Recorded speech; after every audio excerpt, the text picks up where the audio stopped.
भौगोलिक कारणे लिहा। भारताच्या पूर्व किनाऱ्यावर नैसर्गिक बंदरे कमी आहेत। उत्तर, भारताचा पूर्व किनारा नद्यांनी वाहून आणलेल्या गाळाच्या संचयनातून तयार झाला आहे। पूर्व किनाऱ्यावर अनेक ठिकाणी गाळाचे त्रिभुज प्रदेश आढळतात।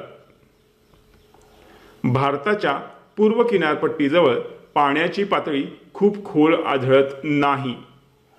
भारताच्या पश्चिम किनारपट्टीजवळ पाण्याची पातळी तुलनेने जास्त खोल आहे।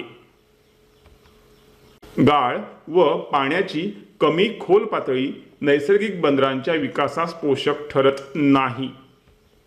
त्यामुळे भारताच्या पूर्व किनाऱ्यावर नैसर्गिक बंदरे कमी आहेत।